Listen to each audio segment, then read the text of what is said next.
Hello, नमस्कार. कसे आहेत सगळे? मस्त मजेत ना? मजेतच असायला हवं. मी सुकन्या स्वागत करते तुमचं आजच्या एका नवीन व्हिडिओमध्ये. कालचा दिवस मस्त एन्जॉय करून काढला. मस्त इकडे-तिकडे फिरून दिवस संपवला होता आणि आजचा दिवस मात्र कामातच जाणार आहे हे मला 100% माहीत होतं. बाहेर कुठे गेलो ना आपण की मला समजतच नाही की कपड्यांचा ढिगारा एवढा का पडतो. म्हणजे बघा ना, काल सकाळी आम्ही लवकर गेलो होतो, सो कपडे वगैरे मी काहीच धुतली नव्हती. ती सगळी तशीच होती. काल धनुषने आणि त्याच्या पप्पाने दोघांनी पण व्हाईट शर्ट घातले होते. त्याच्यामुळे ते ना हळदीने पूर्ण खराब झाले होते, म्हणजे पूर्ण पिवळे-पिवळे झाले होते. कालची कपडे, परत आजची कपडे आणि माझी साडी वगैरे एवढा सगळ्या कपड्यांचा गोंधळ झाला होता. आणि ती सगळी कपडे ना रात्री आम्ही आल्यानंतर सोफ्यावरती काढून टाकली होती. म्हणजे बॅगमध्ये भरलेली कपडे सगळी सोफ्यावरतीच ठेवली होती आणि जे काय आम्ही सामान घेऊन आलो होतो ना, ते पण सगळं तिथेच ठेवून दिलं होतं. जायच्या दिवशी मी हेअर वॉश केला होता, म्हणून ड्रायरने केस सुकवले होते आणि ड्रायर पण मी अक्षरशः तिथंच ठेवून गेले होते, कारण एवढा वेळच नव्हता. आणि खरंच कुठं बाहेर जायचं म्हटलं ना की आपल्याला अजिबात म्हणजे किती जरी वेगाने फास्ट कामं आवरले ना तरी कामं काही आवरतच नाहीत. आणि मग काहीतरी गोष्टी अशाच हातातून निसटून जातात आणि ते तिथंच पडून जातात. काल मी नारायणपूरमधून ह्याच्या म्हणजे जे माझ्याकडे अन्नपूर्णा आहे, गणपती आहे किंवा श्रीकृष्णाचं हे आहे, त्यांच्यासाठी ना मी छोट्या छोट्या माळा आणल्या आणि त्या मला 10-10 रुपयालाच भेटल्या. लास्ट टाईम मी शिरगावमधून घेतले होते, त्या तुम्हाला पुढे व्हिडिओमध्ये दिसतीलच. घरामध्ये चावी अडकवण्यासाठी काहीच नव्हतं, मग चावी अडकवण्यासाठी घेतल्याने एक दुसरं दिसतंय ना माझ्या हातामध्ये, त्याच्यामध्ये मोबाईल पण आपण हँग करू शकतो.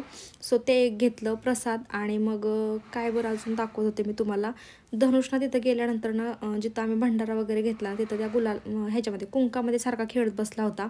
मग त्या आजीने डायरेक्ट धनुषला कुंकूच दिलं. ते म्हटले जा घरी घेऊन तू. तर मला खूप छान वाटलं त्यांनी दिलं होतं म्हणून. आणि पैसे पण घेतले नाही त्याच्याकडून.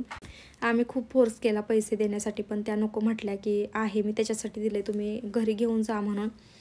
मी माझी थोडीफार कामावरून घेतली आणि परत धनुषला आणायला गेले. स्कूलमधून आला की धनुष लगेच ना एरोप्लेन घेऊन खेळायला लागला होता. म्हणजे मुलांना खूप आठवतं आणि कालच हे एरोप्लेन त्याला नवीन घेतले आणि ते त्याच्या लक्षात होतं. आल्याला लगेच खेळायला लागला. आणि मी सकाळी कपडे धुवून टाकली होती, म्हणजे जी कलर जाणारी होती किंवा जी जास्तच खराब झाली होती ना ती मी भिजत घातली आणि हाताने धुवून टाकले. आणि मग जी बाकीची भरपूर कपडे पडली होती ना की जी कलर जात नाहीत किंवा जास्त मळलेली नव्हती, ती कपडे मी मशीनला लावली, जेणेकरून म्हटलं आहे थोडीशी मळलेली ती निघून जातील. आणि धनुच्या आणि त्याच्या पप्पांचा व्हाईट शर्ट मी भिजत घातला होता निरम्यामध्ये गरम पाण्यामध्ये, त्याच्यामुळे तो थोडाफार क्लीन झाला. तो डायरेक्ट मी संध्याकाळी वॉश केला. घरातले टॉवेलला सारखेच धुवायला निघतात, म्हणजे 2-3 दिवसाआड तर धुवायलाच लागते, कारण एवढे खराब होत आहेत. आणि गॅलरीत पण एवढी सगळी धूळ झाली होती ना की अक्षरशः मला पायसुद्धा ठेवायची इच्छा होत नव्हती. म्हणजे काल सकाळी झाडू नव्हता मारला, त्याच्यामुळे सगळा गोंधळ उडाला होता. आणि परवा मी काय केलं होतं, गॅलरी क्लीन केली होती, झाडू मारून तिथंच ठेवलं होतं, म्हटलं की उद्या पुसता येईल. पण काल आम्ही तिकडं गेलो त्यामुळे काय पुसलीच नाही. आणि आता आज पण दिवसभर मी ना खूप कंटाळा आला होता म्हणून आराम केला आणि थोडीफार सकाळी कामावरून घेतली होती आणि संध्याकाळी परत आवरायला लागले. म्हणजे 5च्या नंतर मग मी काम परत आवरायला घेतली. म्हटलं आता आवरावीत नाही तर परत जर हे ऑफिसवरून घरी आले तर म्हणतील तू दिवसभर काय केलंस.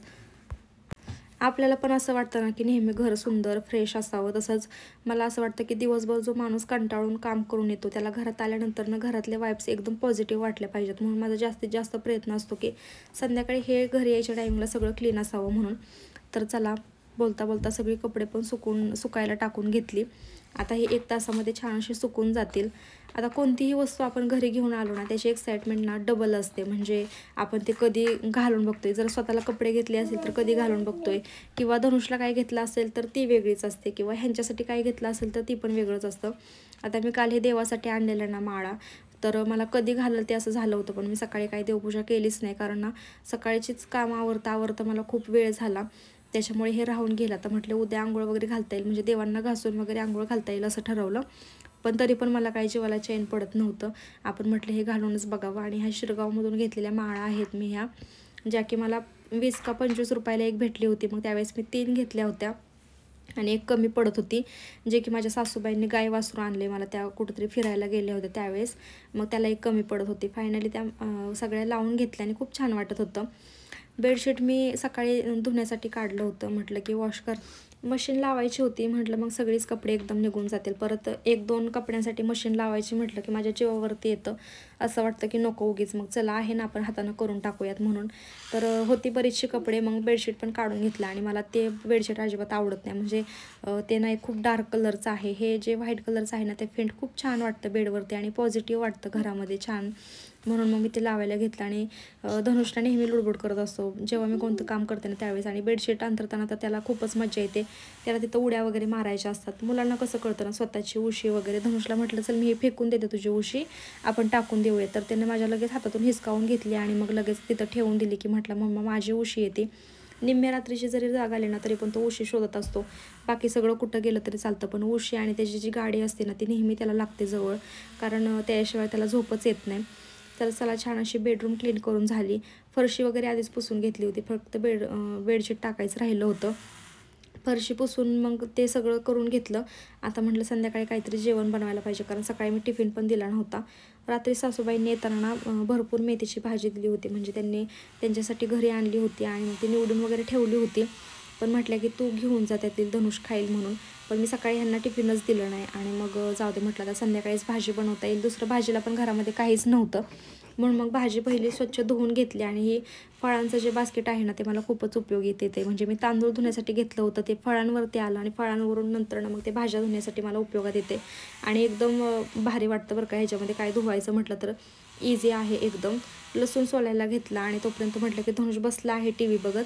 त्याच्या आजीने काल येताना हे सुंटवड्याचे लाडू दिलेत. म्हणजे आमच्या इकडेला सुटवडा म्हणतात, माझ्या मम्मीकडे माझ्या असं कोरडाच बनवतात, लाडू वगैरे बांधत नाहीत. पण सासूबाई त्या नेहमी लाडू बांधतात. मग त्यांनी धनुषसाठी दिला की तो खाईल सकाळ संध्याकाळ म्हणून.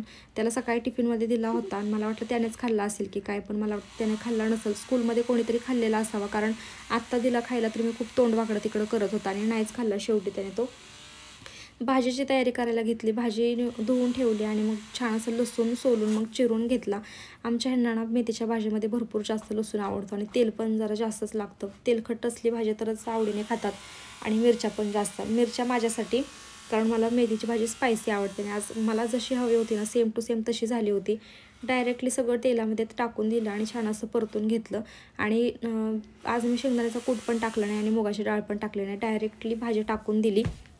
आणि भाजी होते तोपर्यंत मग बाजरीच्या भाकरी बनवून घेतल्या. आता बाजरीचं दळण परत करावं लागेल, कारण मी थोडंसंच केलं होतं, आता ते संपलंसुद्धा. गॅस ओट्यावरती थोडासा राडा पडला होता, पण म्हटलं ठीक आहे नंतर आवरता येईल. आज होता रोज डे आणि मला काहीच एक्साइटमेंट नव्हती की हे माझ्यासाठी रोज आणतील. असं आणलं ना त्यांनी रोज की मी शब्दात पण सांगू शकत नाही. शर्टच्या आतमध्ये टाकून रोज आणलं होतं आणि मला कळलंच नाही की असे वाकडे वाकडे का चालतायत. माझ्याकडे पाठच करत नव्हते अजिबात. आणि मला सांगितलं की तू ये समोर बस म्हणून. मी जाऊन बसले खाली आणि त्यांनी शर्टमधून काढून डायरेक्ट माझ्या हातामध्ये गुलाब दिलं. मी त्यांना म्हटलं सांगायचं तरी मी व्हिडिओ तरी सुरू केला असता, पण ते म्हटले की मला तुझ्या चेहऱ्यावरची एक्साइटमेंट बघायची होती की तू कसं रिॲक्ट करतेस ते. आणि मला खरंच खूप छान वाटतं. आणि ही छोटीशी गोष्ट मी तुमच्यासोबत शेअर केली. आणि हे गुलाबाचं फूल कुठं ठेवू आणि कुठं नको असं झालं होतं. त्यांनी आज मला गुलाबाचं फूल दिलं नसतं ना तरी चाललं असतं, कारण त्यांनी मला लग्न झाल्यापासून अगदी गुलाबाच्या फुलासारखं जपलं आहे. त्यातच मी खूप प्राऊड फील करते. आणि मग जेवण वगैरे केलं आणि संध्याकाळी आम्ही चालण्यासाठी गेलो. तर असा होता माझा आजचा दिवस. जर व्हिडिओ आवडला असेल तर लाईक करा. भेटूयात परत अशाच एका नवीन व्हिडिओसोबत. तोपर्यंत स्वतःची काळजी घ्या. Bye bye.